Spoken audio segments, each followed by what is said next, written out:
time for game 2 here in this top 8 encounter between Rio and Charalampos, where we saw the Greek taking down game number 1.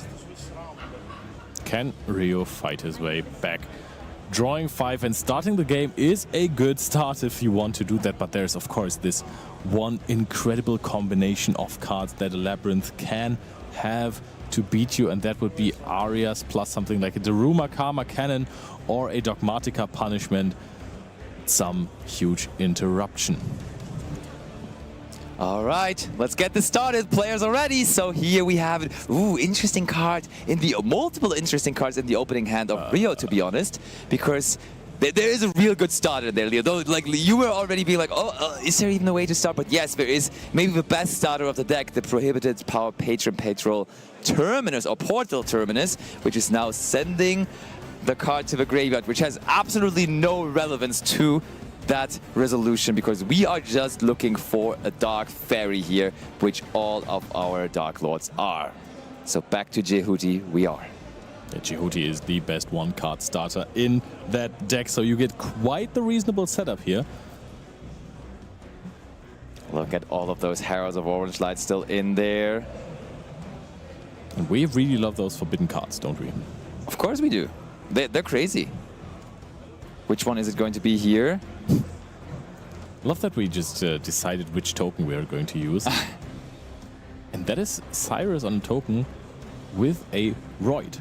It is? We have seen Leo here before. That is a cool tech card here in his deck as well. That is super duper polymerization, and we are going to use it in the way here, targeting the Golgolet to not only summon the monster out, but then also send the card to the graveyard and special summon the Evening Star on top of that. It is such a good way to cheat out those difficult to summon cards and using them as fusion material. Pretty strong.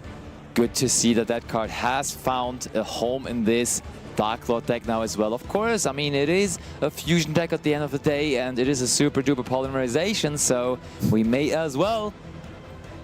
Costs 2,000 life points though, so I mean that didn't stop players from playing cards like Instant Fusion that there was a life point cost. But this one, I feel like 2,000 is more of an investment than 1,000. I get it. You heard it here first. Yeah.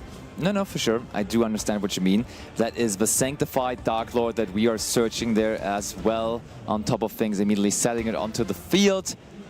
And that means that we can send the Darklord monster from hand or face up from the field to the graveyard to negate one effect monster until the end of the turn.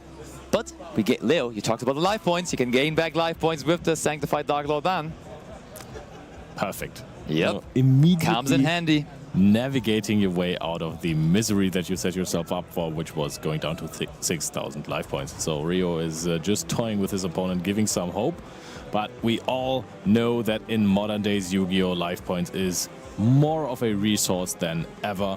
Ooh, and he draws the Mystical Space Typhoon there, which we discussed is a little worse than the Cosmic Cyclone. But it really is not bad against Labrynth at all. If you have a way to just target destruction, one of those spell and trap cards, and mostly trap cards in that case, is super strong. I mean, just going first, I think he has 2 Final Bringer of the End Times and a Mystical Space Typhoon. Yeah. Need to check if Final Bringer of the End Times is a hard once per turn card. It is, yes. So that is just popping 2 spell and trap cards in the end phase. That is absolutely massive. It is, especially when some of them sometimes are being brought out by, for example, Chandelier or Stovey Torby, which is a huge investment to even get that one card onto the field. So having these ways here is real good. And I think it was insanely important for Charalampos that he did win game number 1, because post-siding, there is just a lot of ways to deal with his trap cards here in the format and also in the deck of Rio. But there's this one blowout card from the Labrynth deck, and that is the Equation Cannon that we talked about briefly earlier. And that card can change games immediately. However, if you have a lot of interruptions, if you have a lot of ways of changing the number of cards on the field, you can make your opponent with the simultaneous Equation Cannon. You can. You can, for example, use a Mystical Space Typhoon on your own card or on the simultaneous Equation Cannon. Yeah. Then all of a sudden it is a different total, and maybe you've been outplayed by that. But also the Final Bringer of the End Times, totally. That gets rid of 2 cards. Yep. So that is immediately demathing the math. That is absolutely phenomenal. So you have different ways of beating the Labrynth deck here and even the strongest of cards. I mean, Leo, That is first game, yeah. Labrynth 2 set cards. Now second game, Rio with 4 set cards. Who's the real trap card player here? To be fair, not all of them are trap cards. We discussed that at least 2 of them are spell cards with Mystical Space Typhoon and the Final Bringer of End Times. But still, ooh, that is end phase, right? It should be end phase, so that is a possible. We're playing around possible set Mystical Space Typhoon and Final Bringer of End Times, but if we kept one of those Final Bringer of End Times here in our hand, that would be a perfect moment to use it here in the end phase. But also I find it very, very interesting that he waited until the end phase with the Absolute Backjack discard, because the Absolute King Backjack allows us to find a trap card in the top 3 cards of our decks, and then we can actually immediately activate it. So that is basically, if you find the right cards, if you find something like a Daruma Karma Cannon, that could just stop the opponent's turn. That's true. I'm with you on that. Interesting to see that he has decided to hold that until the very end of the turn. Oh, do we have a Karma Cannon? Oh, he just drew it.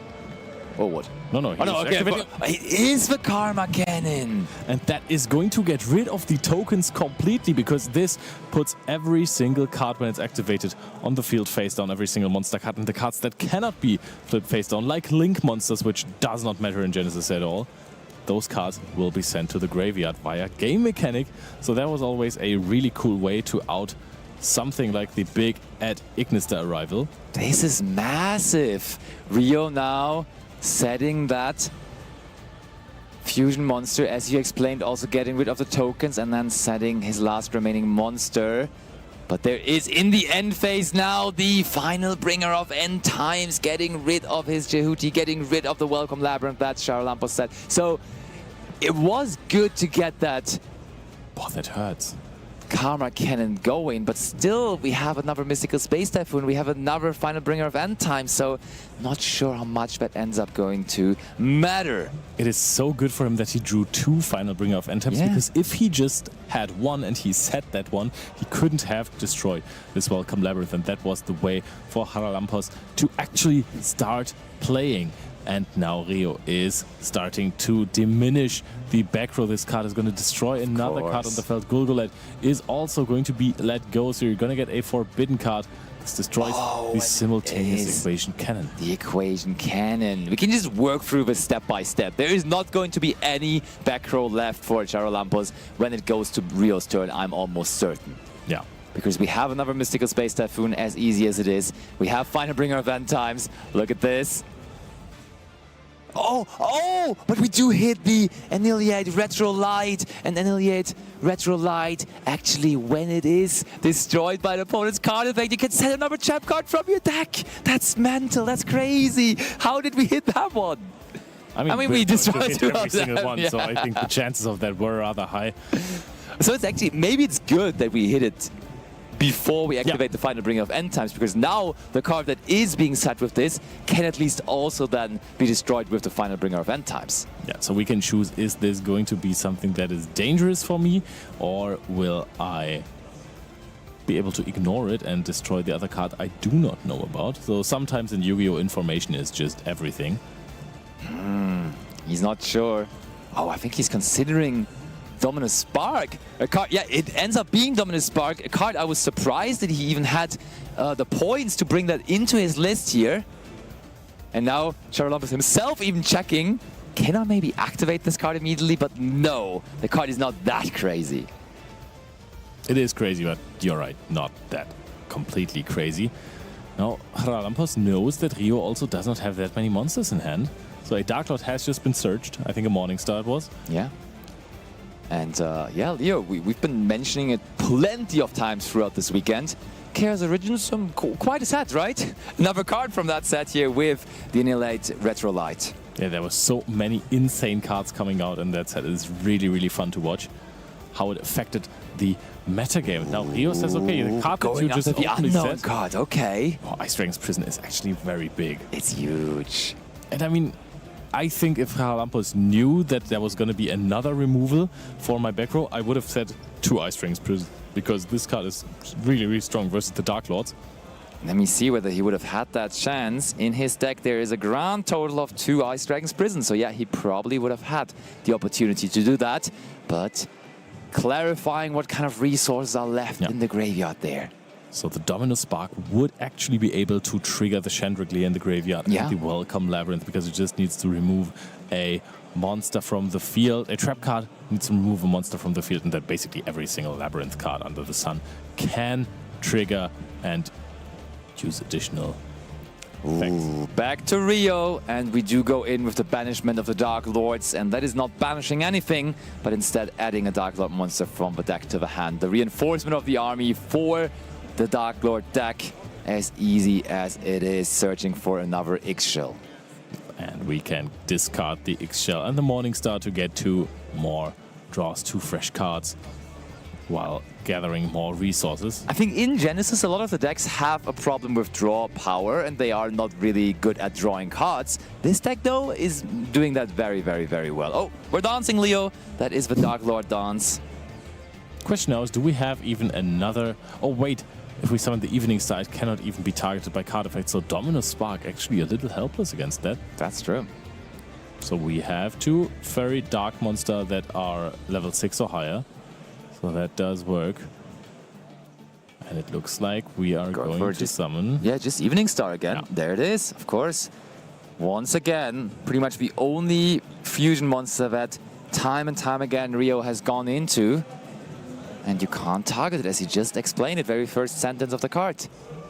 Yeah, that is a strong boss monster. I love it when decks have these really characteristic boss monsters. Oh, but now maybe we're going to see something else now, because the Evening Star is being used to copy the Dark